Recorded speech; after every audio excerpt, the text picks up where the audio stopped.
Hola chicos, buenos días. Vamos a esperar un par de minutos a que se acaben de conectar los compañeros y empezamos la sesión del día de hoy, por favor.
Ok chicos, buen día nuevamente.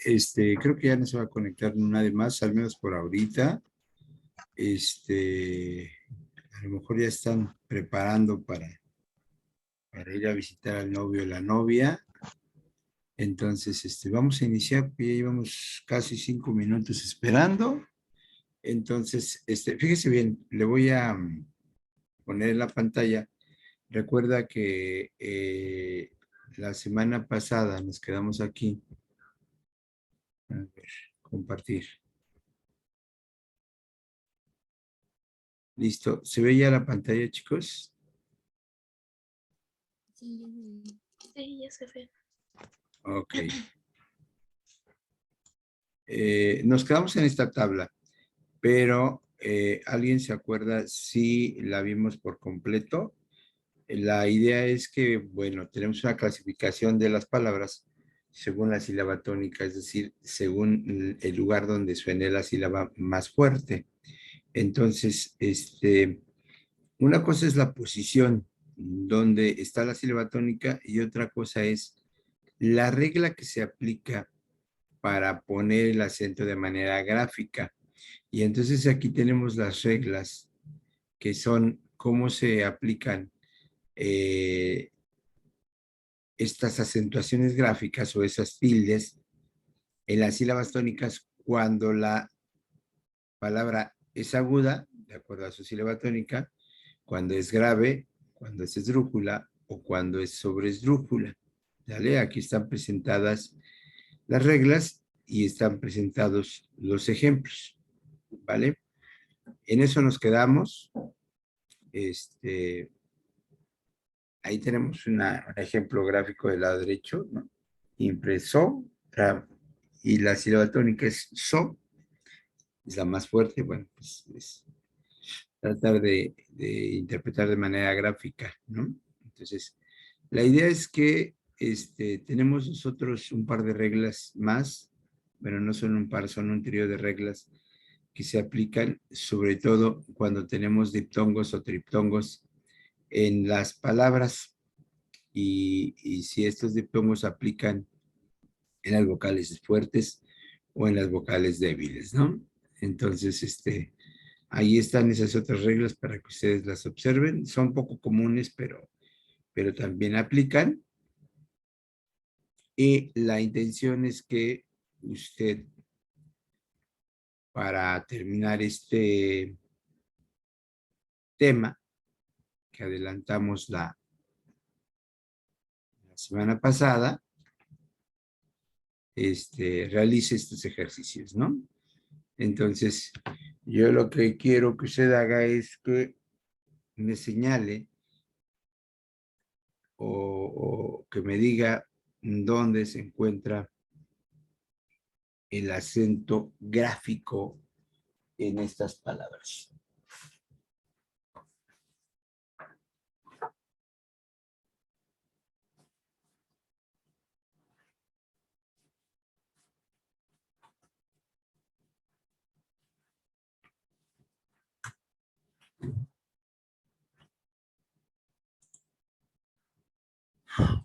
¿Hay algún voluntario o voluntaria que me diga en qué palabras se tiene que poner un acento gráfico para señalarlas? Por alguien dice, profe, se escucha mal su micrófono. ¿Sí, todos me escuchan? A ver, voy a tener tantito el ejercicio y quiero que me levanten la manita aquellos que escuchan lo que estoy diciendo. Que levanten su manita electrónica. Yo sí lo escucho bien, yo sí lo escucho bien. ¿Cómo se levanta una manita, profe? Ok, bueno, Erika, pero si me escuchas bien, ¿no? Sí, yo sí lo escucho bien. Ok, pues creo que no es de mí entonces, su micrófono, porque todos están levantando la mano. Dice yo que yo lo escucho bien, yo también. Yo hasta siento que está rebotando, está regresando el sonido muy fuerte, hasta le voy a bajar tantito. Ok, bueno. Entonces, por ahí quien está, no lo escucha, es porque a lo mejor tiene ahí un detalle en su conexión, ¿no? Vamos a regresar a compartir la imagen. Ahí es esto, ¿no? Stop share. ¿Era cuál? Era esto. Ahí está. Entonces, le voy a poner un ejemplo, chicos. Aquí, azafrán lleva acento. Ojalá lleva acento. Montañés lleva acento. Entremés lleva acento. Jardín lleva acento. Jabalí lleva acento. Violín lleva acento. Anís. Algodón. País. Atún. Aquí. Charlatán. Y almacén. ¿Por qué llevan acento? Porque se aplica la regla para las palabras agudas que dicen que todas las palabras agudas se acentúan cuando hay cuando estas terminan en N, en S o en vocal y son agudas. ¿Vale? Entonces vamos a ver otro grupo de palabras. Le voy a dar 1 minuto para que las lea 1 minuto y me diga si hay alguna que se tenga que acentuar gráficamente.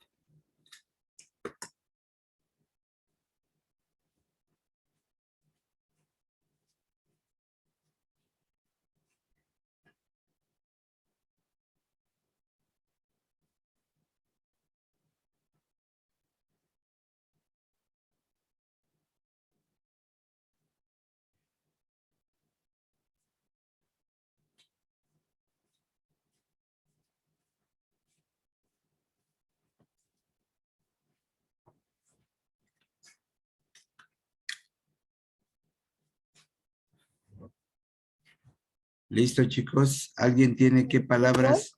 ¿Mande? Fútbol. Fútbol. Ok. Nada más esa, fútbol. Azúcar, árbol, Árbol. Acá está. útil, Azúcar. ¿Cuál más? útil, ¿Cuál? ¿Útil? Sí, muy bien. Trébol. Trébol. Ahí tengo trébol. Acá está trébol. ¿Cuál más? No, ya son todas. Ay, aquí se me fue huésped. Ya está acentuada. Y suéter también. Chin. Ok. Se me fueron. Bueno, chicos, césped, cárcel, mármol, álbum,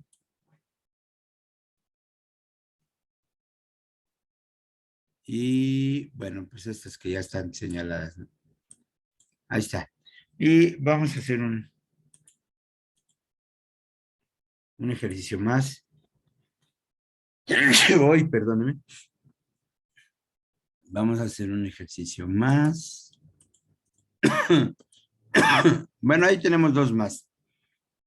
Y una vez los ponemos para terminarlos.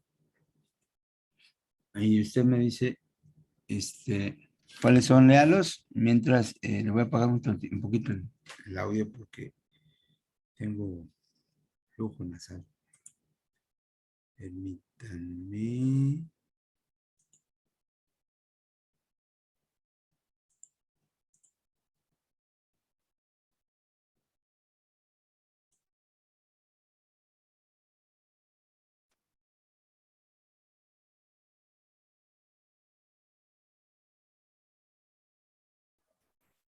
Bolígrafo.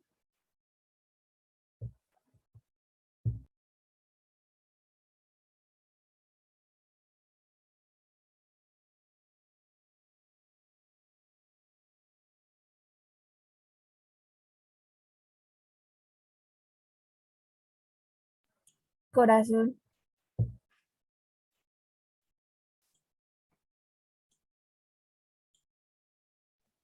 fósforo,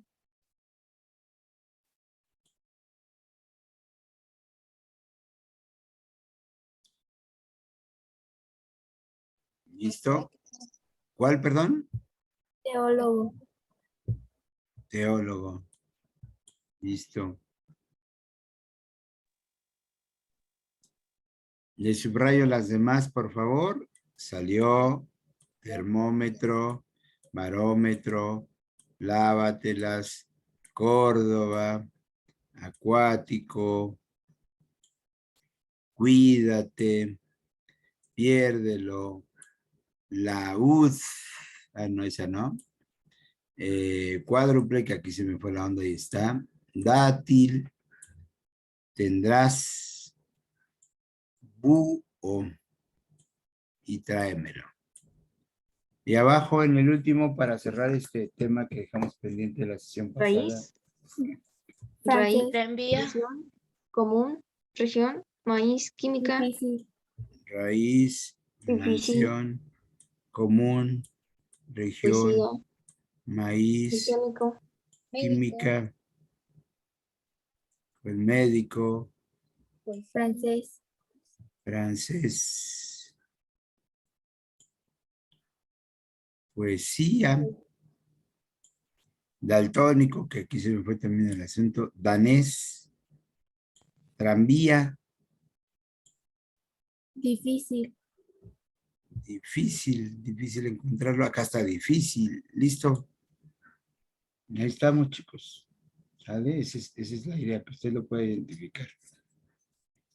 Pues ya nada más era un ejercicio complementario para terminar el tema de la sesión pasada. El día de hoy, bueno, el segundo tema de la sesión pasada. El día de hoy pretendemos ver dos temas y si nos da tiempo, pues veríamos un tercer tema. ¿Vale? Entonces, vamos a iniciar.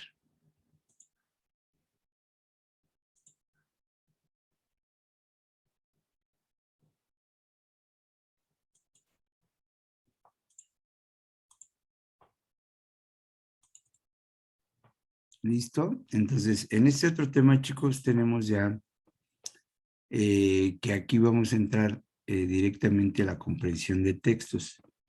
Y para entrar a la comprensión de textos tenemos que hablar de conectores. ¿Cuáles son los conectores más comunes? ¿Para qué nos sirven? Pero también vamos a ver tipos de textos, ¿sí? Tipos de textos que son los modos o modos expositivos, o antes se llamaban estrategias de presentación del discurso. Entonces ahora se llaman tipos textuales o modos textuales. ¿Cuáles son los formatos más comunes? Pues los 4. Más comunes son expositivo, narrativo, argumentativo e informativo. Vamos a ver sus características y vamos a ver unos ejemplos de ellas. ¿Vale? Entonces, voy a iniciar con el que habíamos dicho que eran los conectores. ¿Cuál es la función de un conector? Me va a permitir unir las ideas en un texto. Y existen diferentes tipos de conectores. Por ejemplo, para agregar ideas. Además, asimismo, también, al mismo tiempo, en igual forma, con base en. No se dice a base de. Ojo, este es bien importante. Aquí está. Muchos nos equivocamos. Y ponemos a base de lo que yo estudié, a base de lo que yo investigué, afirmo lo siguiente. Y no es a base, es con base en. ¿Vale? Entonces vamos a otro tipo que son aquellos que me permiten introducir ideas opuestas. Estos son llamados también conjunciones adversativas. ¿Por qué adversativas? Porque son contrarias a lo que yo estoy usando o que estoy escribiendo, ¿no? Sin embargo, no obstante, de otro modo, en otro orden de ideas, en oposición, por lo contrario. Vamos a escribir aquí un ejemplo antes de seguir, ¿no? Y si quiere vamos a ir viendo ejemplos para que usted lo pueda identificar, ¿no? Entonces, vamos a escribir un ejemplo. ¿Cómo funciona introducir ideas opuestas? ¿No? Hoy tenemos, ¿cuántos son? 20 alumnos. La sesión. Sin embargo, iniciamos con 6 alumnos únicamente.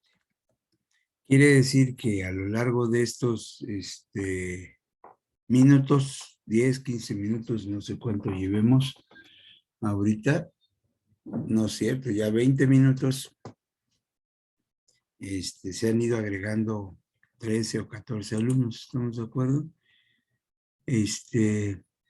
No estoy, Milka, no estoy acusándolos, simplemente estamos haciendo un ejemplo de cómo se utiliza el término, sin embargo, que es un ejemplo de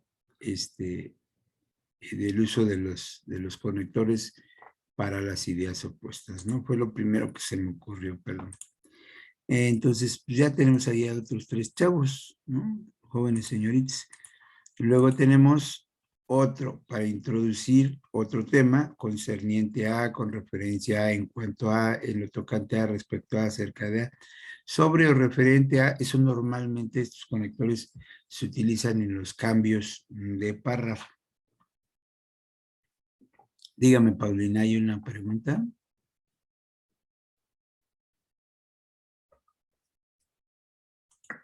Paul, levantó la mano.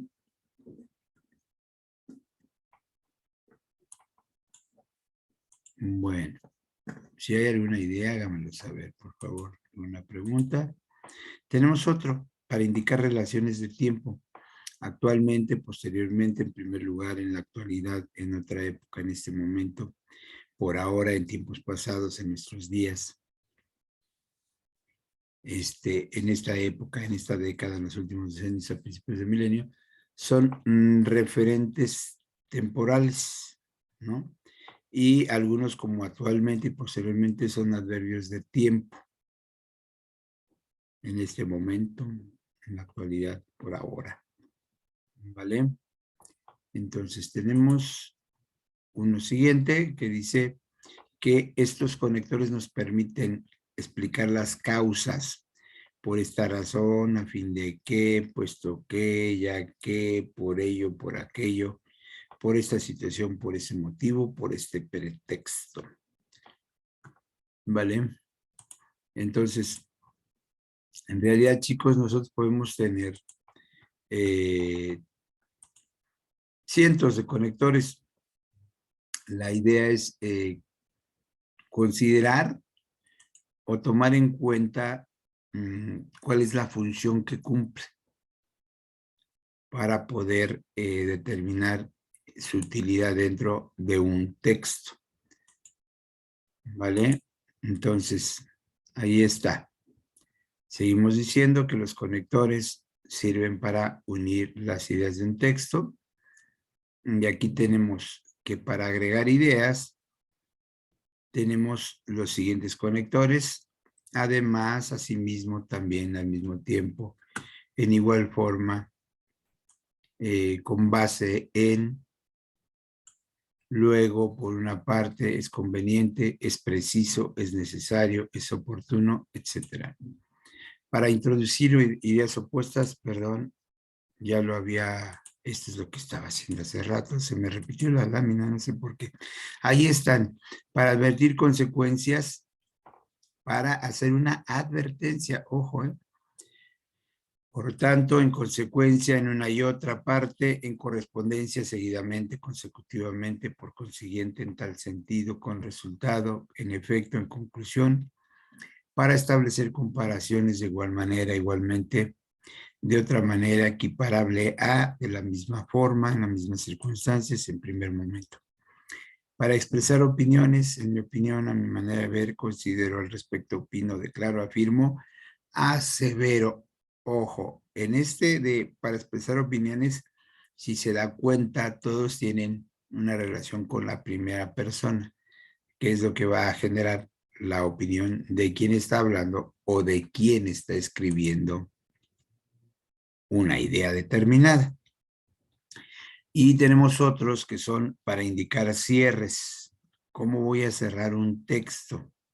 Así como hace rato vimos aperturas y conexiones o cambios de idea o ideas contrarias, también o comparaciones, también tenemos los de cierre, que esos son muchísimos en conclusión, en síntesis, en un lugar, por último, finalmente, en fin, para concluir, para terminar, no sé, en conclusión. Ya lo tengo aquí.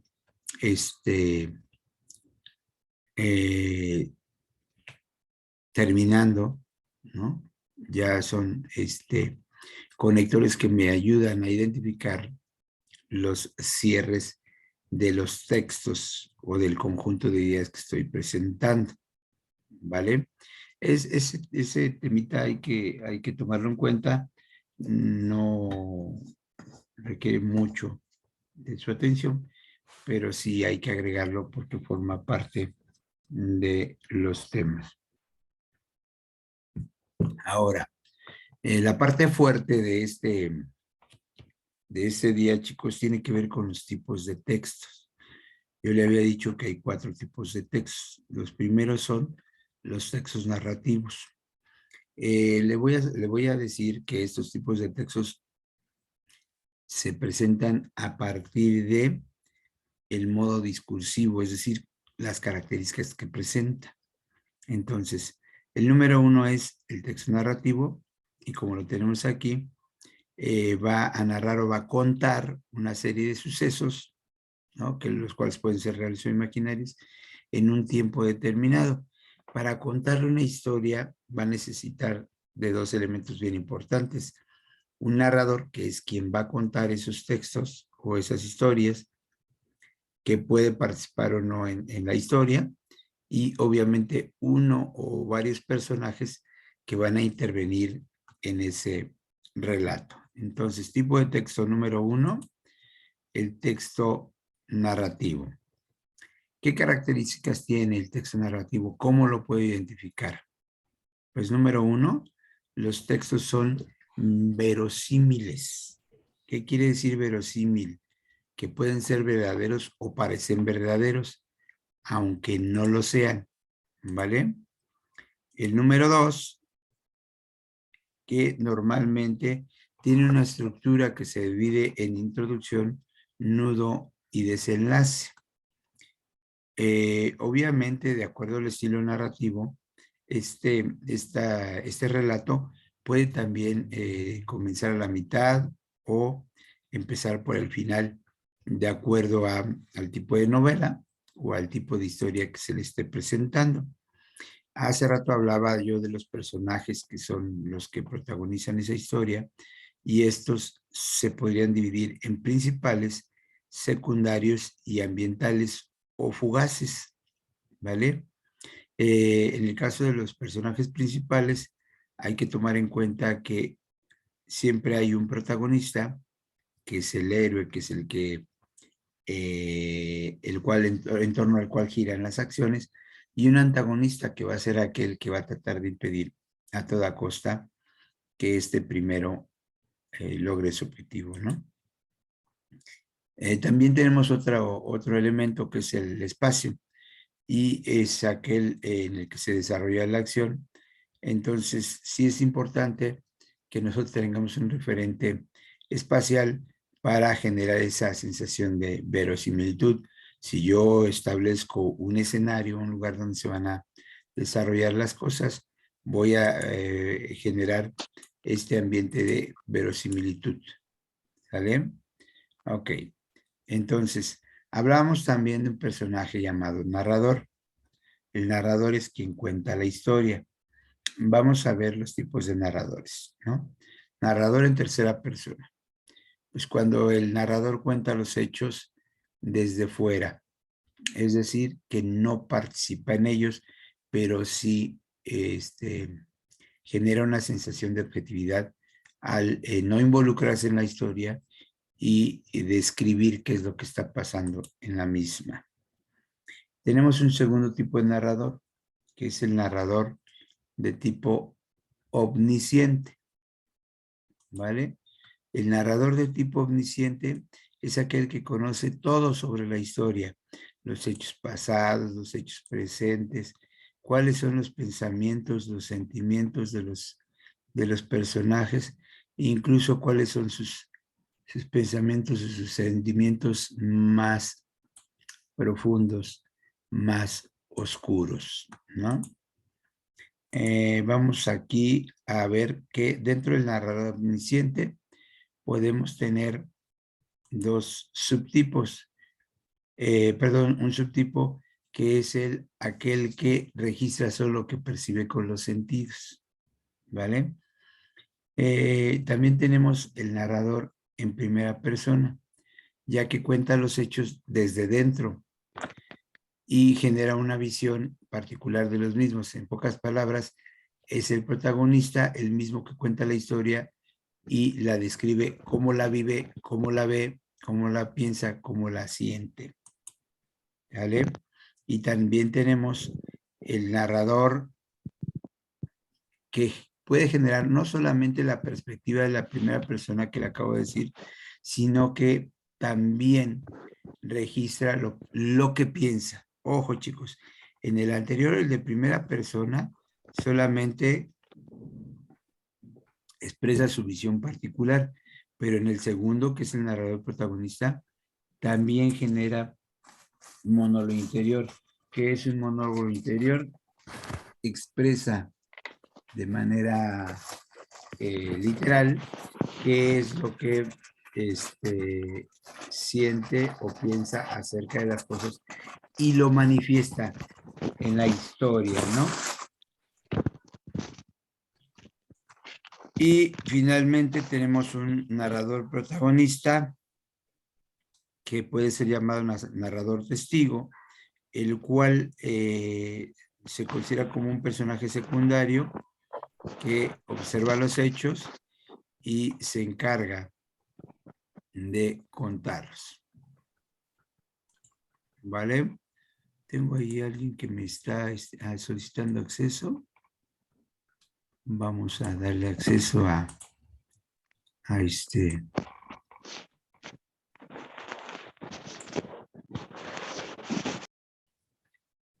esa persona.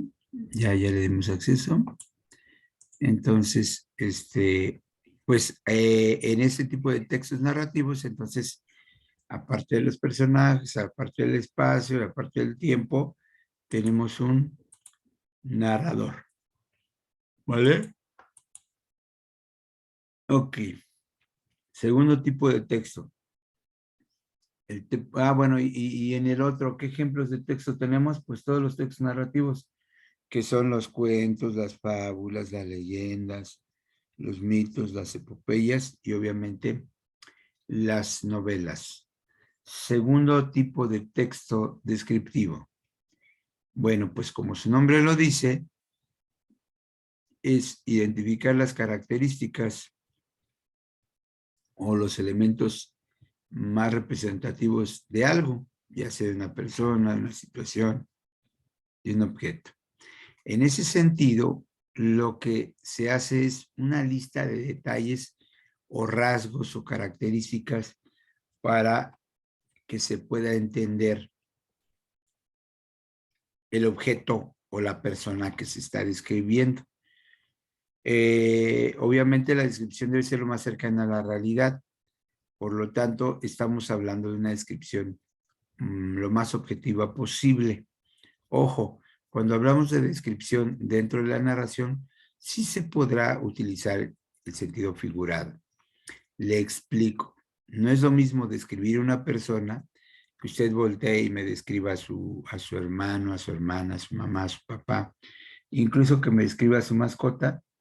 No es lo mismo una descripción realista que una descripción narrativa o literaria, donde vamos a describir un personaje que a lo mejor es un personaje fantástico y no puede entrar dentro de una realidad ¿no? Por ejemplo, describir un dragón o describir a un titán, hablando de mitología, ¿no? Por ejemplo. Entonces, tenemos, le decía yo, los textos descriptivos no literarios y tenemos los textos descriptivos, perdón, literarios. Los no literarios, ¿qué es lo que buscan? Pues una descripción detallada de la persona, de la cosa o del objeto, siempre siendo lo más objetivo posible, siempre siendo lo más realista posible, ¿no? Luego, utiliza un lenguaje denotativo, es decir, emplea tecnicismos y adjetivos específicos y además llevan un orden lógico en ese proceso descriptivo, ¿vale? Ahora, ¿cuáles son las características de los textos descriptivos literarios? Estos van a buscar un sentido estético, o sea, que se oiga bonito. El objeto, destacar ciertos rasgos, pueden ser físicos o pueden ser de carácter, y no necesariamente tendrían que describir una realidad. Además, debe usted considerar que el emisor, a partir de esta descripción literaria, pretende no describir de manera detallada el objeto como en el texto descriptivo no literario, sino pretende transmitir emociones de tal manera que en esa descripción de emociones se va a valer de figuras retóricas y de adjetivos explicativos, ¿vale? Entonces, ¿cómo podemos también a su vez dividir el texto descriptivo literario? Pues en tres sentidos: en la forma dramática, en la forma lírica y en la forma narrativa, como le estoy presentando aquí en la tabla, ¿no? Entonces, vamos a darle acceso a otros chicos. No sé si estamos teniendo problemas de conexión, pero sí ha sido poco común que estén entrando en diferentes tiempos. Es que sí está fallando algo. Sí, yo lo entiendo. Por eso se me hace un poco raro, porque no nos había pasado en otro momento. Dígame. Bueno, a mí me ha estado fallando mucho como la página, por eso me tardé tanto en entrar.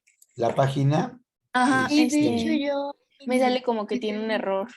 O sea, Sí. no sé, me pone algo así en inglés y luego no me deja entrar. Y tengo que estar Insistiendo. insistiendo. O Y es actualizando. lo que me ayudó a entrar. Ya. Qué bueno que me dicen, lo voy a reportar, porque ¿qué cree? Que el coordinador nos dijo el día de ayer, haciendo una pausa en la sesión, que checáramos en la noche, ya como a las 7, 8 de la noche, el coordinador nos pidió que revisáramos nuestras conexiones, que abriéramos obviamente de manera momentánea la sesión, y así lo hicimos varios maestros, y bueno, pues según el reporte no había habido problemas, pero no es lo mismo con uno, con dos, digamos con 20 maestros o con 10 maestros que estamos tanto en prepa como en universidad, que ya pues los que, no sé, son 12 grupos tan solo en nivel medio superior. Estamos hablando de 12 grupos por 360. No hay más de 600, 700 personas conectadas, tomando en cuenta que se supone que es una aplicación pagada por la institución y que debería tener ese soporte. Bueno, pues esperemos que no tenga problemas. Yo seguiré dando entrada durante toda la sesión. Tenemos un ejemplo del texto descriptivo no literario, ¿vale? No literario, es decir, es una descripción más objetiva. ¿Alguien quiere ayudarme a leerlo o lo leo yo? Léelo tú. Ok, está bien. Una nube es un hidrometeoro que consiste en una masa visible formada por cristales de nieve o gotas de agua microscópicas suspendidas en la atmósfera. Las nubes dispersan toda la luz visible y por eso se ven blancas. Sin embargo, a veces son demasiado gruesas o densas como para que la luz las atraviese. Cuando esto ocurre, la coloración se torna gris o incluso negra. Y pues, obviamente es un aviso que va a llover. Considerando que las nubes son gotas de agua sobre polvo atmosférico y dependiendo de algunos factores, las gotas pueden convertirse en lluvia, granizo o nieve. Las nubes son un aerosol formado por agua evaporada, principalmente de los océanos. Sabemos nosotros que si hace mucho calor y hay un charco en la calle, nosotros podemos ver humo o vaporcito que sube, no es otra cosa que el principio de la generación de esa nube que va a elevarse, o la vaporización del agua, ¿no? Que se va a elevar y va a formar un conjunto de nubes, ¿vale? Pero aquí tenemos un texto descriptivo literario. Y aquí, como ya le decía yo en las características, la descripción es más subjetiva, se trata de utilizar figuras retóricas, se trata de embellecer la descripción. Y entonces aquí tenemos una descripción literaria de lo que serían las nubes. Si alguien me quiere apoyar para leerlo, si no, yo lo leo. Nada más le doy tantito espacio para que usted lo pueda visualizar y leer. Yo lo leo, profe. Adelante. Vale. Las nubes nos dan una sensación de inestabilidad y de eternidad. Las nubes son como el mar, siempre varias y siempre las mismas. Sentimos mirándolas como nuestro ser y todas las cosas corren hacia la nada, en tanto que ellas, tan fugitivas, permanecen eternas. A estas nubes que ahora miramos, las mirarán hace 200 años, hace 200, 500, 1000, 3000 años. Otros nombres con las mismas pasiones y las mismas ansias que nosotros. Cuando queremos tener aprisionado el tiempo en un momento de aventura, vemos que van pasando ya semanas, meses, años.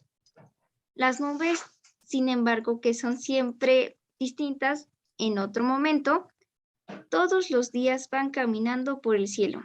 Hay nubes redondas, henchidas en un blanco brillante que destacan en la mañana de primavera sobre los cielos traslúcidos. Las hay como sendales tenues que se perfilan en un fondo lechoso. Las hay grises sobre una lejanía gris. Las hay de carmín y de oro. En los ocasos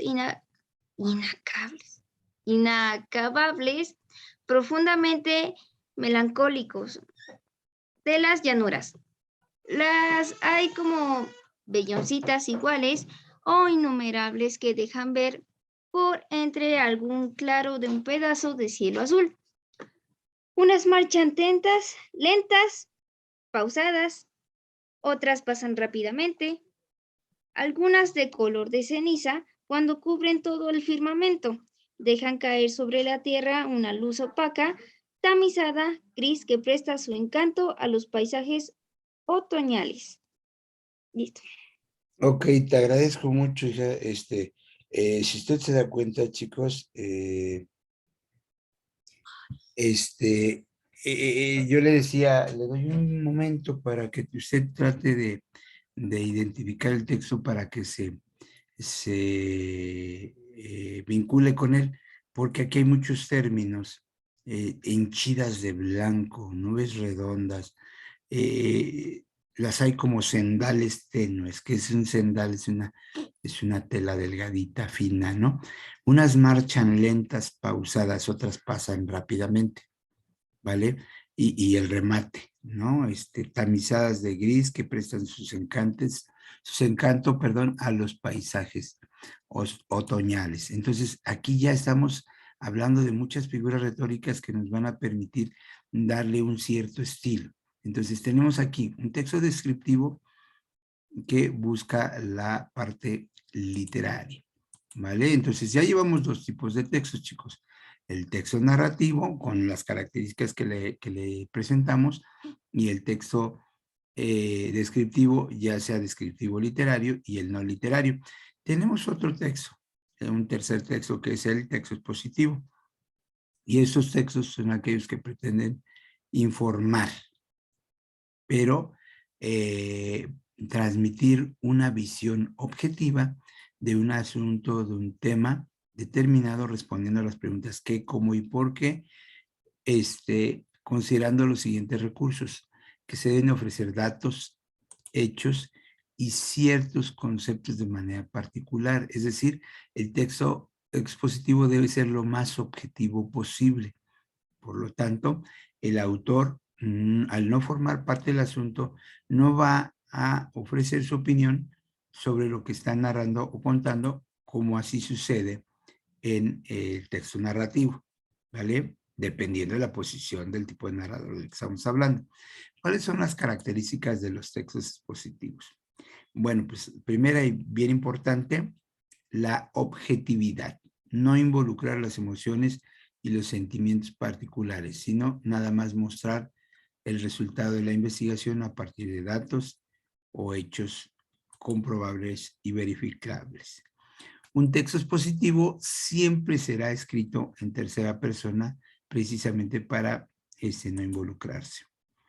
El uso del lenguaje debe ser preciso y claro, de tal manera que si nosotros buscamos la definición del sustantivo o el término que se esté usando, debe ser de manera literal la que nosotros estamos aplicando.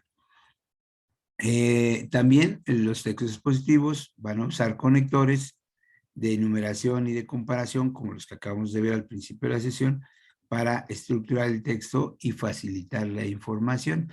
Esto quiere decir que va a tener un cierto orden, ¿vale? Un cierto orden para que se pueda entender. Por eso es muy importante cuando algunos maestros a usted le piden que exponga y que realice un guión expositivo para que tenga un orden en su exposición y pueda entenderse de la mejor manera, ¿vale? Vamos entonces a ver cuál es la estructura de los textos expositivos. Los textos expositivos se pueden dividir en tres partes: en introducción, en desarrollo y conclusión. Así sea un guión expositivo, yo debo de tener siempre al principio el planteamiento del tema, los datos de mayor interés y la forma en que va a ser tratado el texto. Voy a tener una parte de desarrollo o de cuerpo del texto en la que se va a exponer la información más importante o la información que es el propósito de nuestro tema, de manera, le decía yo hace rato, clara, ordenada, para que pueda ser comprendida lo mejor posible por el receptor o por el lector, en el caso de que sea un texto. Y finalmente en la conclusión, bueno, pues vamos a recapitular los aspectos más importantes a modo de resumen, ¿vale? Entonces aquí tenemos dos ejemplos de lo que serían los textos expositivos. Estamos poniendo características de los textos expositivos divulgativos y de los textos expositivos científicos. Ambos deben buscar la objetividad, deben tener el uso de esa tercera persona, deben tener claridad, deben estar ordenados y deben utilizar un lenguaje claro, ¿no? Entonces, aquí tenemos el divulgativo, pues informa de manera clara y ordenada, se dirige a un sector amplio del público, trata temas de interés general y sobre todo utiliza un lenguaje sencillo. Por lo tanto, no utiliza un grado alto de dificultad, tanto en los conceptos como en su estructura. Ejemplos de ellos tenemos todos los libros de texto escolares, un artículo periodístico o una enciclopedia que incluso tiene el orden desde la presentación en la cuestión del orden alfabético. Por otro lado, tenemos dos textos expositivos científicos, que son aquellos que muestran pues ya un tema en especial, están destinados a las personas que ya tienen un conocimiento determinado, entonces hay un cierto grado de dificultad porque se utiliza un lenguaje específico, porque se utilizan ciertos conceptos que no cualquiera los va a entender. Sin embargo, siguen presentando una cuestión clara en el sentido de aquellos que están dentro de la especialidad. Por ejemplo, si yo le doy un manual de mecánica, usted dirá es que no lo entiendo, pero estamos hablando que el receptor debe ser alguien que tiene una preparación inicial, es decir, que ya tiene un conocimiento previo sobre el tema, entonces puede identificar de manera muy fácil ciertos conceptos que a cualquier hijo de vecino le parecerían raros, ¿no?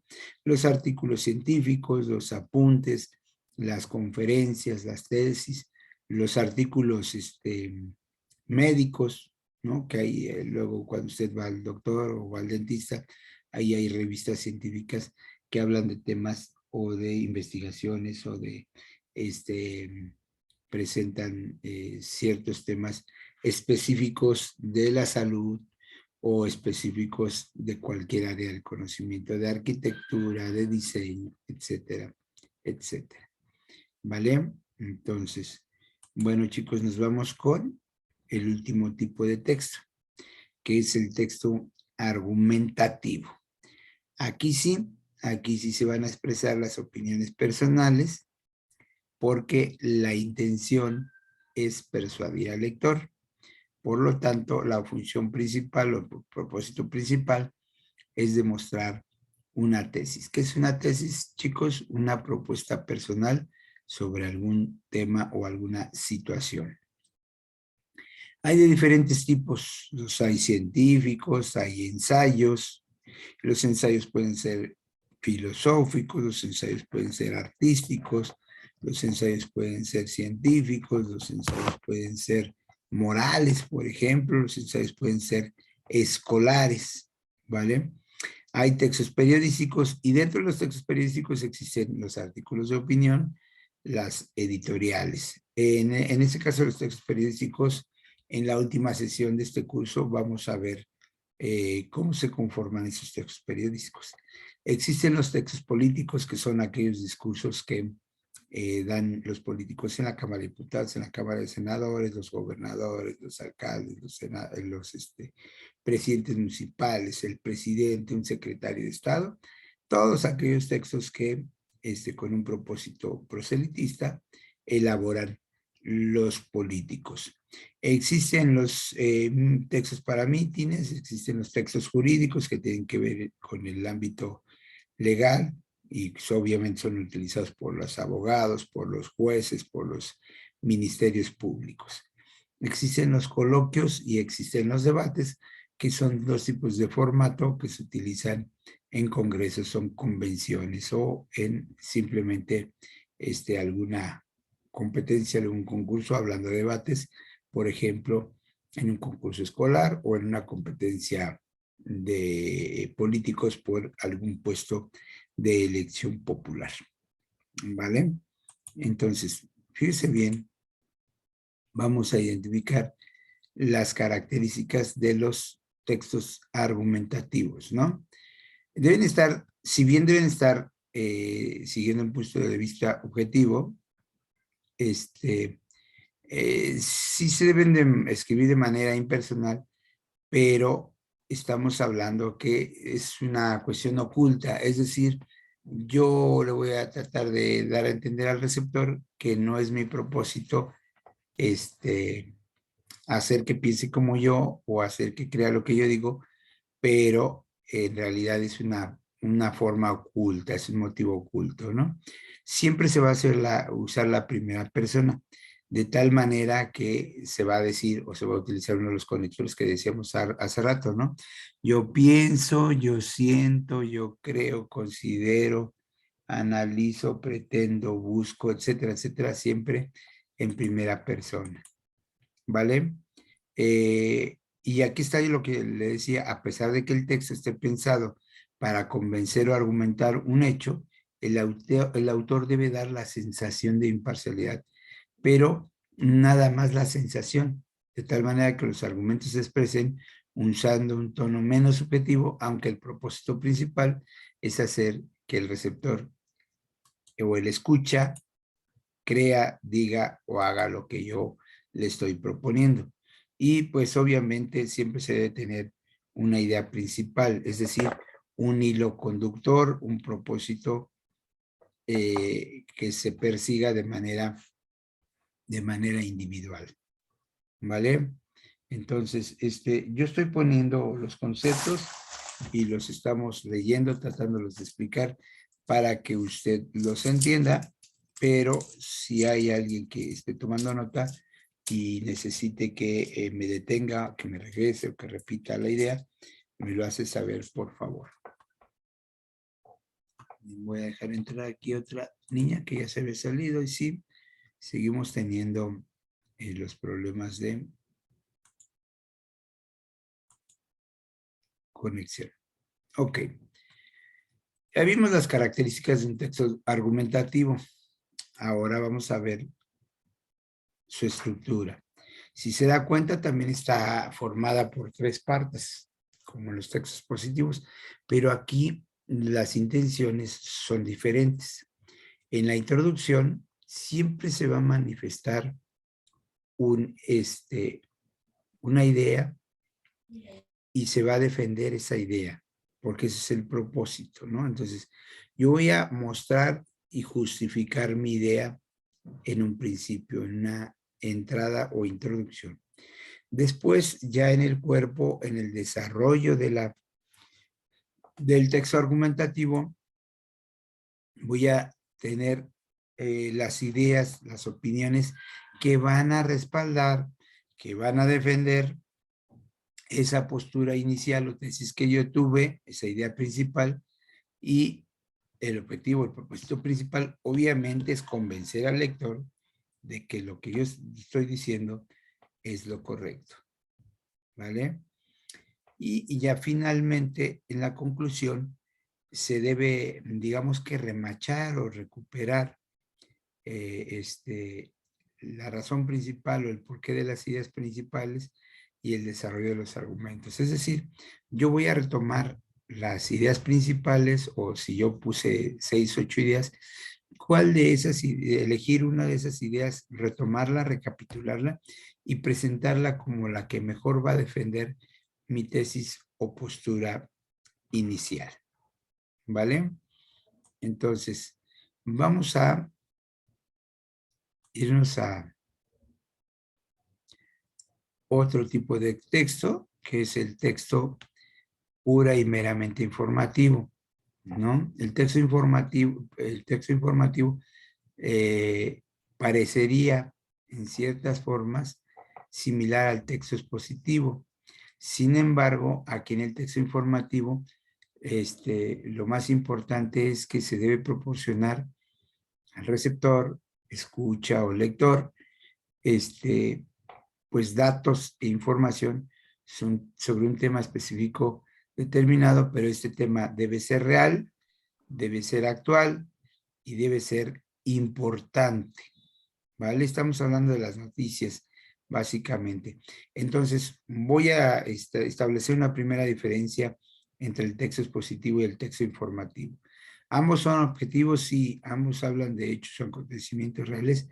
Sí. La diferencia está en que el texto expositivo pues, puede ser de un tema ya conocido, donde se den datos reales, donde se dé información real, o al menos información recabada que tenga algún referente, pero que no necesariamente sea actual.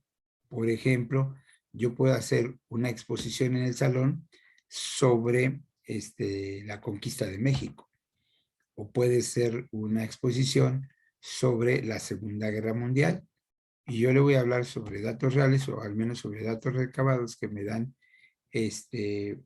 ciertas fuentes de información y que son confiables.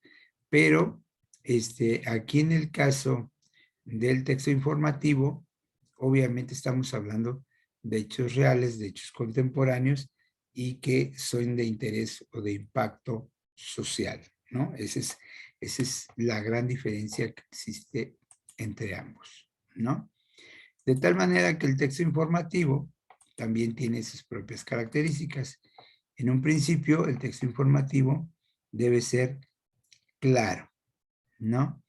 Es decir, que se expresen las ideas de manera correcta y el texto debe ser comprendido por el lector. Entonces, debe ser lo más claro posible, frases que se comprendan y que se identifiquen como algo lógico, ¿no? Vamos a tomar como referencia una noticia o la cabeza del título, el titular de una nota en el periódico. Deben ser concisos, ¿sí? ¿Qué quiere decir? Expresar únicamente los datos relevantes. Si yo voy a dar una noticia y digo una noticia, por ejemplo, que vi el día de ayer, se volcó sí, no hay problema, Brian, se volcó chocó una camioneta a un auto ayer en eje central, ¿no? A la altura de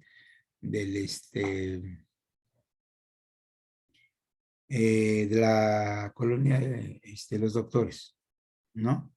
Entonces, yo estoy dando los datos, son los datos relevantes, no hubo heridos.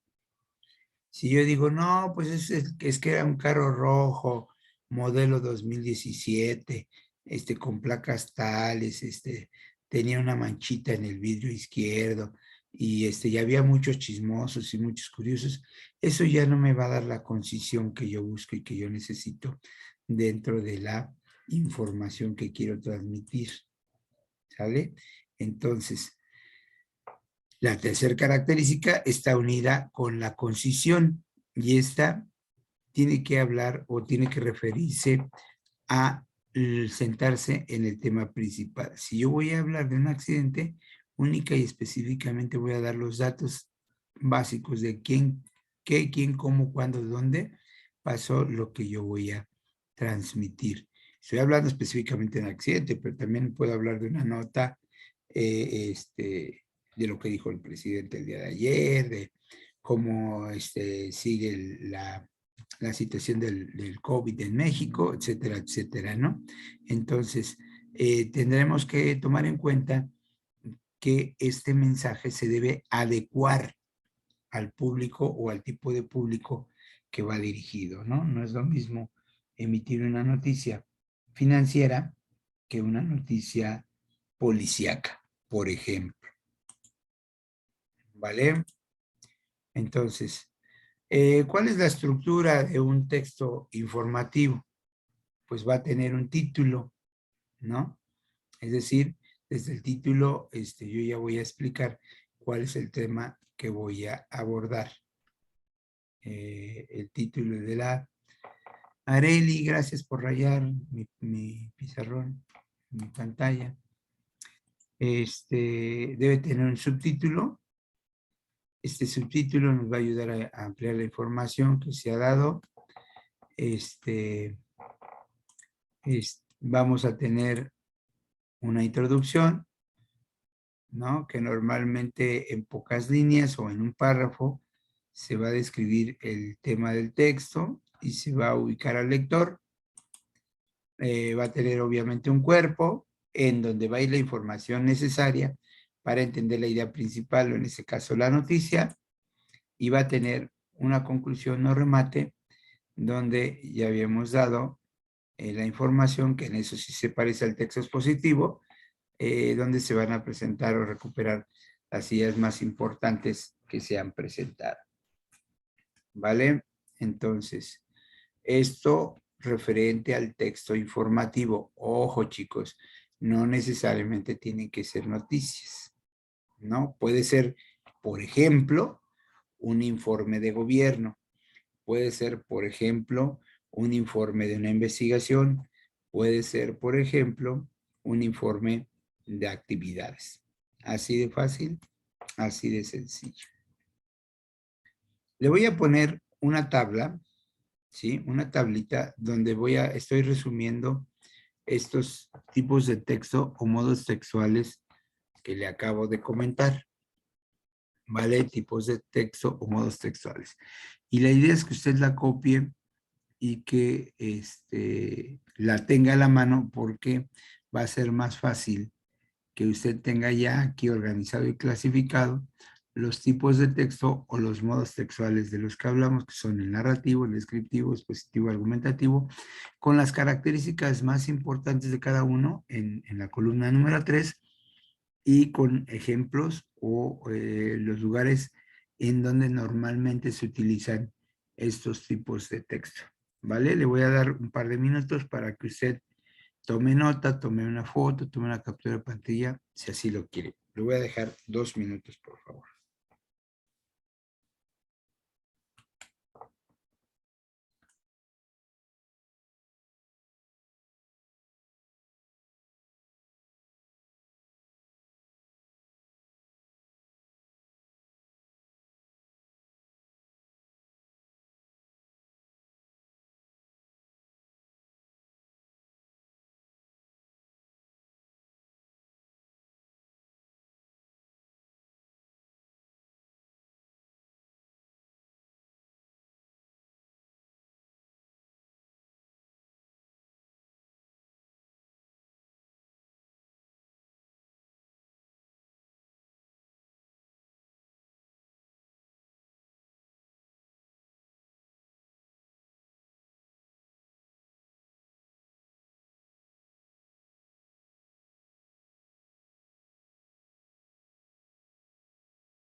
Bueno, chicos, ya pasó un poquito más de un minuto y creo que ha sido tiempo suficiente. No sé si usted quiera que dejemos un poquito más la tabla, pero obviamente lo que a mí me pareciera más importante es identificar cuáles son las características, esto que estoy marcando en rojo, espéreme.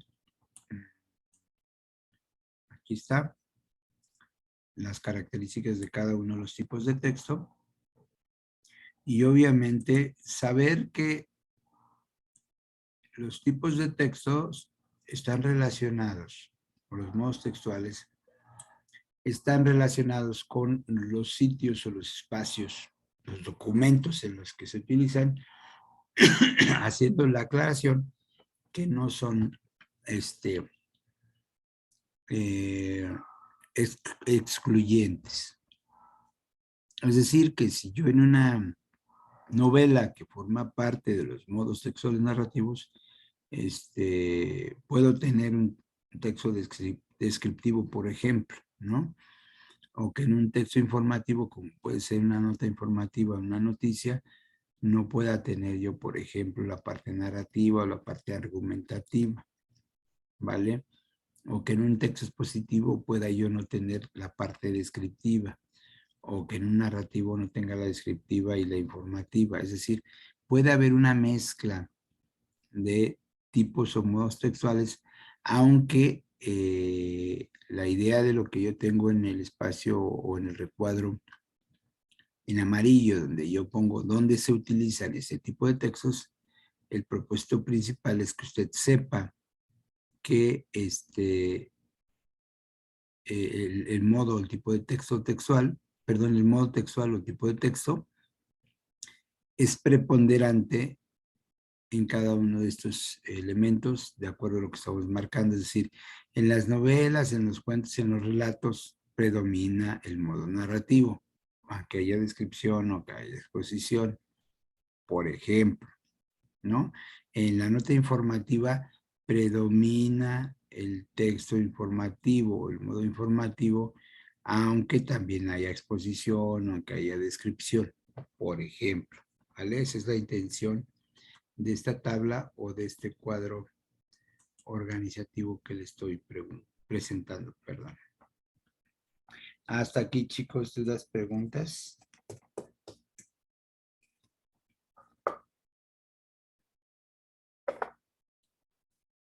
Por mi parte no, profesor. Por mi Man- parte no. ¿Mandé? Oye, es No. que hablan dos chicas al mismo tiempo, pero quiero suponer yo que no, porque ya me... Por mi parte no tengo ninguna duda. Ah, ok, le agradezco mucho la aclaración.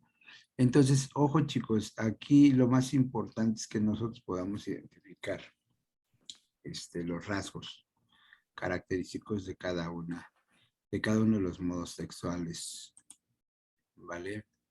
Entonces,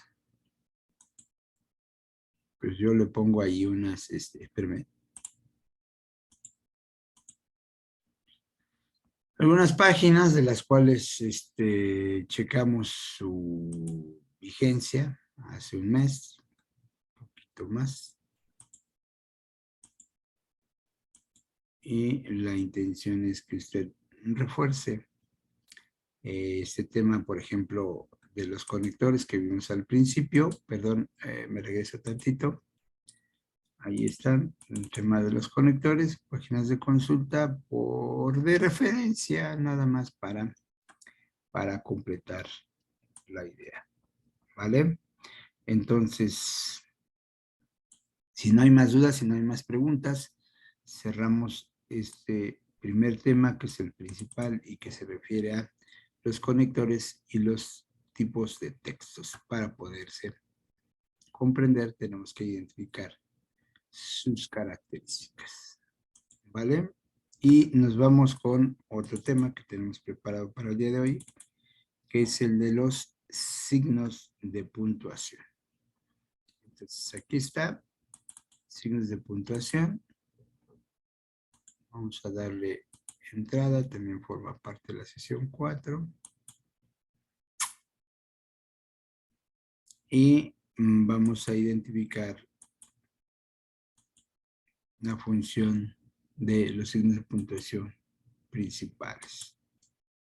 Aquí yo creo que nos vamos a ir un poquitín rápido, pienso yo, porque usted ya los conoce, sin embargo los podemos detener en el momento que usted quiera o que presente alguna pregunta, alguna duda.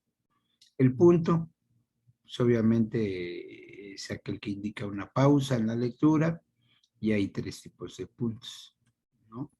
El punto y seguido, el punto y aparte, y el punto final, ¿no? Aquí lo podemos anotar, eso no creo que sea más muy significativo, pero lo vamos a poner. Hay tres tipos de puntos, el punto y seguido, el punto y aparte, al cambio de un párrafo, y obviamente, y el punto final, al final de un texto o de una composición. Sin embargo, hay otras maneras de usar el punto. Por ejemplo, después de una abreviatura. Y aquí tenemos 2, 4, 6 abreviaturas en las que se está utilizando el punto como tal. Y bueno, aquí tenemos la definición de los, perdónenme usted, de los tres tipos de punto que puse arriba, el punto y seguido, es utilizado dentro de las oraciones de un mismo párrafo y establece una relación estrecha entre las ideas que se están separando por este punto. El punto y aparte, pues ahí se utiliza normalmente en cambio de párrafo, cambio de ideas. Por eso yo siempre le he dicho que una idea principal, o más bien cada párrafo va a mostrar una idea, porque si cambiamos de párrafo ya estamos cambiando de ideas. Y finalmente el punto final, que pues se coloca por regla al final de cada escrito. Vamos con la coma. La coma tiene muchísimas aplicaciones, pero vamos a explicar algunas solamente, ¿no? Por ejemplo, que la coma va a indicar una pausa menor que el punto y va a pretender ayudar o a separar una serie de elementos, ¿no? Dentro del mismo texto, del mismo párrafo, como pueden ser nombres, adjetivos o verbos, ¿vale? Y que en esa lista de elementos, pues usted lo sabe, el último tendrá que estar enlazado, en una serie de un conjunto de elementos, tendrá que estar enlazado por, por una conjunción que puede ser la letra E, la letra I, la letra O, la letra ni, perdón, la palabra ni, o U, dependiendo el tipo de palabras el tipo de palabra que esté al final. Ejemplos de cómo se utilizan la coma. Pues aquí para enlistar una serie de hechos. La tarde era gris, fría, lluviosa y triste. ¿Qué estoy haciendo? Estoy poniendo una lista de adjetivos para la tarde. Gris, fría, lluviosa, y en el último elemento ya no pongo coma, pongo la conjunción y. Pedro es un magnífico muchacho. Es estudioso, alegre, deportista, sociable y bien educado. Otra forma de utilizar la coma es cuando se separan oraciones y se presenta de la misma manera. Al apuntar el alba cantan las aves, oración 1, el campo se alegra, oración 2, y el ambiente cobra movimiento y frescura, oración 3. ¿Cómo sé que son 3 oraciones, profesor? Pues porque están los verbos aquí, cantan las aves, ay, perdón, déjenme poner otro color. Cantan las aves, aquí está un verbo, el campo se alegra y el ambiente cobra, ¿no? Están compuestas por sujeto, verbo, predicado cada una de ellas, entonces tenemos 3 oraciones, las 3 separadas por comas. Aquí está otro ejemplo de esta misma forma de usar la coma. Si quieres progresar, coma. Si deseas el bien de tu hogar, coma. Si eres un hombre honrado, coma. Trabaja todos los días y gana el pan con el sudor de tu frente. Tenemos el mismo caso. Quieres, deseas, eres, trabaja, gana. Son verbos que me están ayudando a identificar que son oraciones diferentes separadas por comas. ¿Vale? Otra forma de utilizar la coma es cuando se necesita un vocativo, ¿no? Este vocativo puede ir al principio, y si va al principio lleva coma inmediatamente después. Si sea al final lo lleva antes, y si va en medio lo lleva antes y lo lleva después. ¿Vale? Vamos a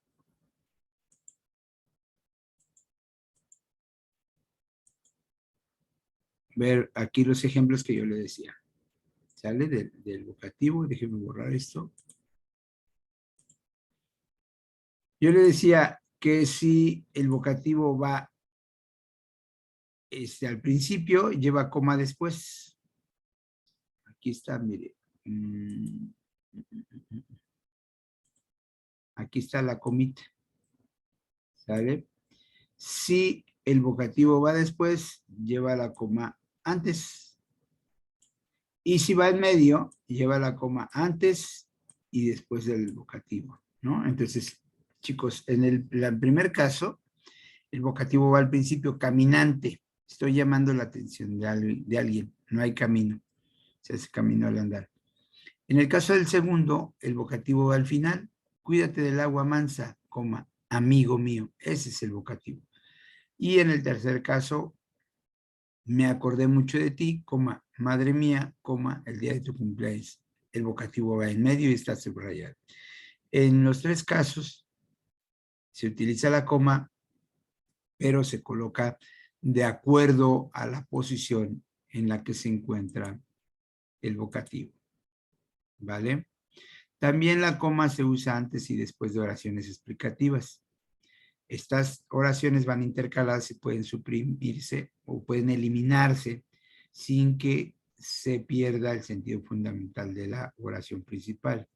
Aquí, por ejemplo, yo digo, Roma, la ciudad eterna, atrae los ojos de todo el mundo por su grandeza histórica. ¿Cuál es la oración explicativa?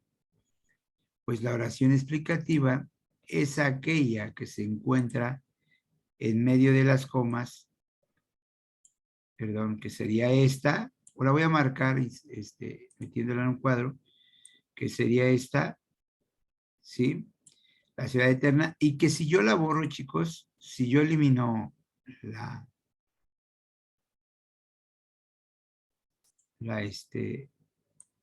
esa oración, si yo la borro, no me va a afectar al propósito de mi oración inicial. Roma atrae los ojos de todo el mundo por su grandeza histórica y artística.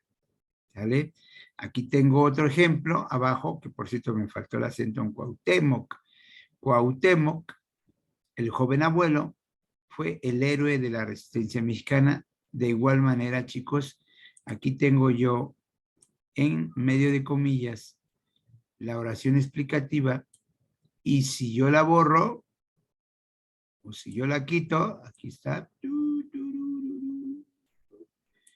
la oración o el propósito fundamental de mi oración no pierde su fuerza, no pierde su esencia.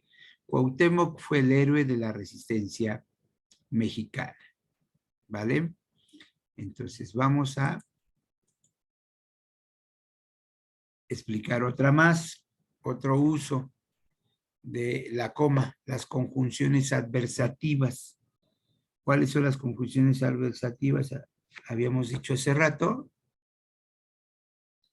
las conjunciones adversativas son aquellas que me dan una idea opuesta de lo que inicialmente propone mi oración. Por ejemplo, las voy a encerrar. Es preferible, no obstante, que vigile la puerta. No envíes ese dinero, sin embargo, hasta que yo te avise, ¿no? Conjunciones adversativas. Es otra función de la coma. Y la coma tiene muchas funciones. Aquí está otra, al final de oraciones formadas por participios o gerundios, contando con su aprobación, coma, he ordenado que iniciaran los trabajos. Contando, gerundio, ordenado, es un participio. Verbo gerundio y verbo participio. O u otra utilización sería en la parte superior de las cartas entre el lugar y la fecha. Veracruz, coma, 1 de febrero de 2019, por ejemplo. Listo, la coma. Punto y coma. El punto y coma se utiliza para una pausa menor que el punto, pero mayor que la coma, ¿no? Es una cuestión muy fina.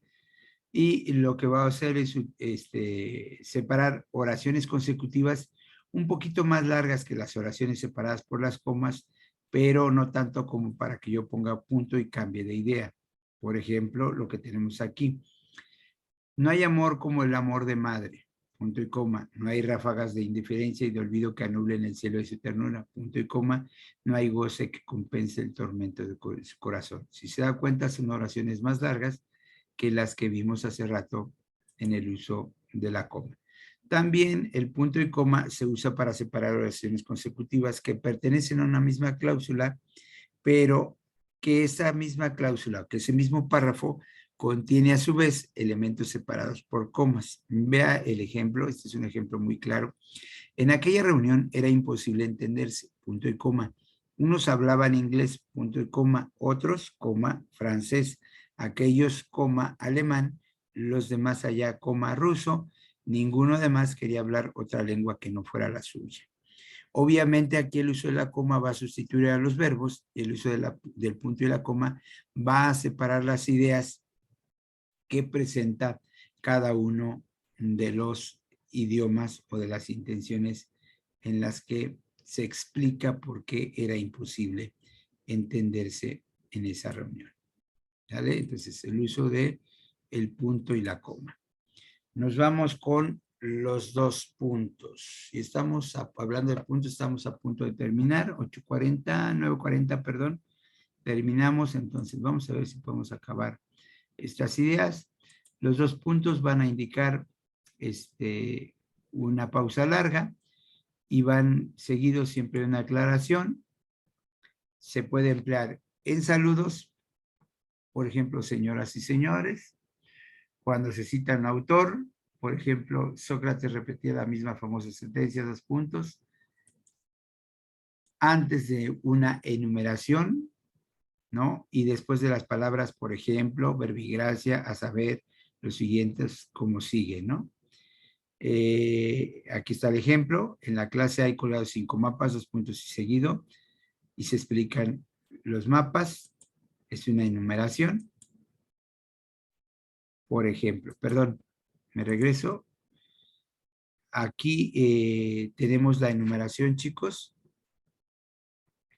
La voy a subrayar. Bueno, ahí tiene señalados los 2 puntos, pero si se da cuenta, decimos hay colgados 5 mapas, y entonces yo voy a contar los 5 mapas y digo 1 de América del Norte, 2 de América del Sur, 3 de Europa, 4 de México y 1 un mapa mundi o planisferio.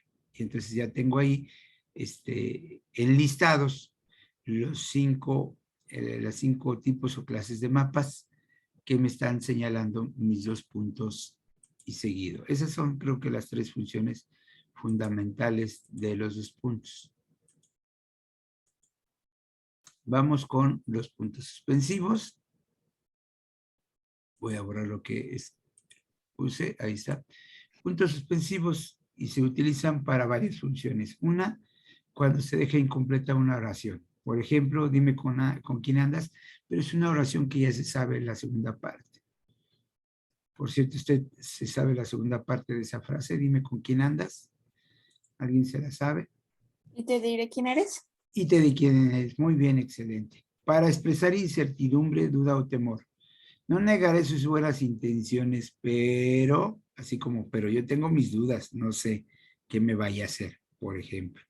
En la forma número 3 tengo el valor o sustituye el etcétera, cuando tenemos enumeraciones muy grandes. Ejemplo, en el centro histórico podemos encontrar en un fin de semana a extranjeros como franceses, españoles, colombianos, puntos suspensivos que me indica que puedo seguir enumerando otras nacionalidades. Número 4, para sorprender al lector. Ejemplo, vendo zapatos a 50 pesos. No, vendo zapatos a 50 pesos, ¿no? Un factor sorpresa. En el número 5, colocados entre corchetes o paréntesis, indica que se va a omitir un texto. Ejemplo, como muy bien indica García Gómez en su tratado de la ausencia del delito, y ahí suspendo o voy a omitir una parte del texto, que entre paréntesis eso me indica que hay una información ahí que no quise citar porque no es importante para la información que yo quiero proporcionar.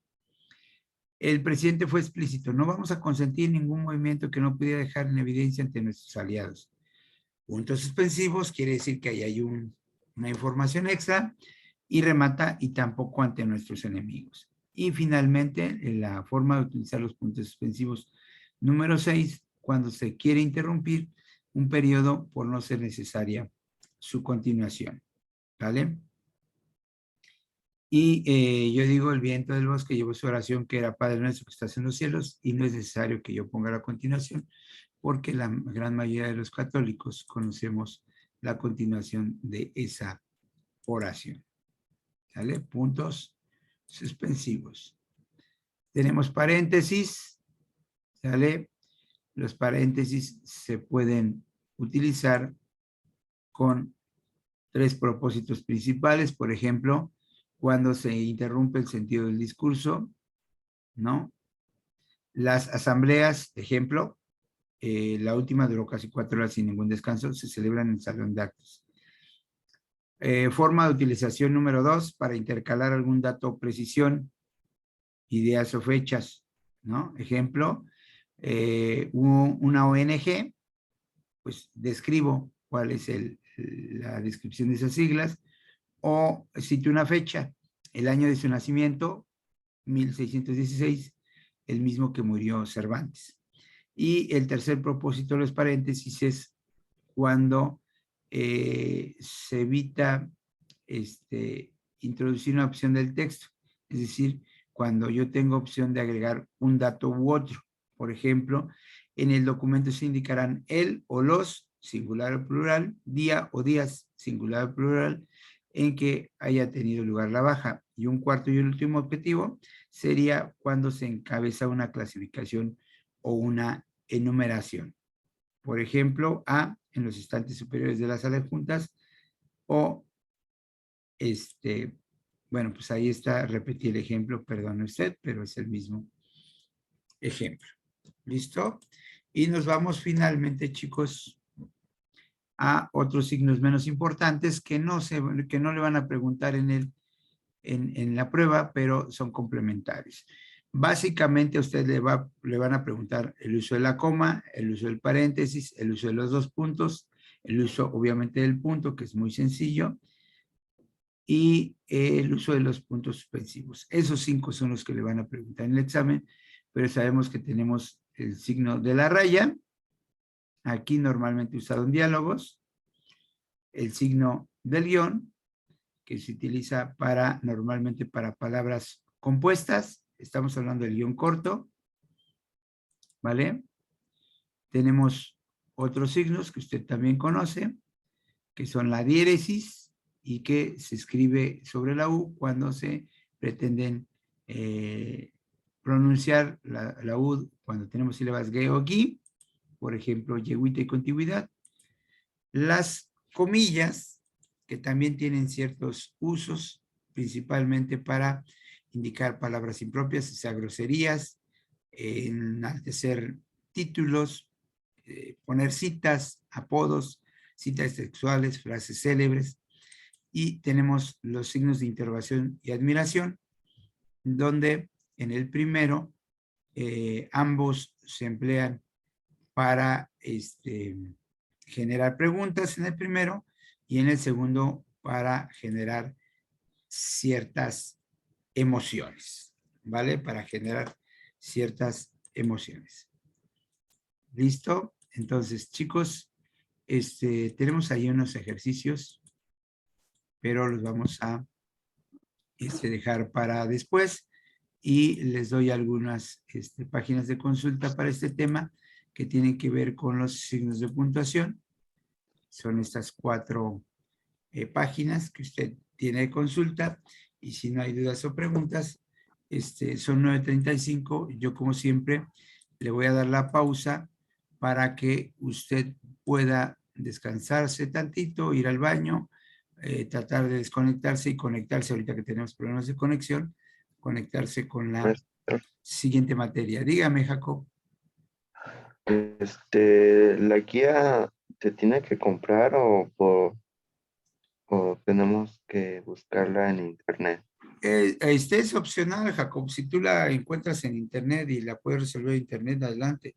Si la compras es más práctica porque te vienen, bueno, no he visto la de internet, pero la física pues te da algunas instrucciones, alguna información complementaria, te habla de los puntos, te habla de las carreras dentro del Politécnico y te da ejercicios de evaluación, de autoevaluación, te da un inicio, un ejercicio final, pero en realidad no estás obligado, no estás obligado, o sea, es una opción para que pues, tú tengas oportunidad de seguir haciendo la mayor cantidad de Es que, ejercicios posibles. es que una vez dejó tarea de la guía, pero No, no le dejo tareas, yo le digo ejercicios que se pueden hacer de la guía a partir de los temas que estamos utilizando. No son tareas porque no me las tienes que entregar, ni tengo que revisarlas, ni te voy a poner una calificación, ¿no? Son ejercicios complementarios. Dime, ¿y dónde, Zoe. Dime, Zoe. ¿y dónde la puedo conseguir? Ah, pues en la escuela te metes a la página y ahí la página te da un número telefónico y te da unas, ¿cómo se llama? También te da un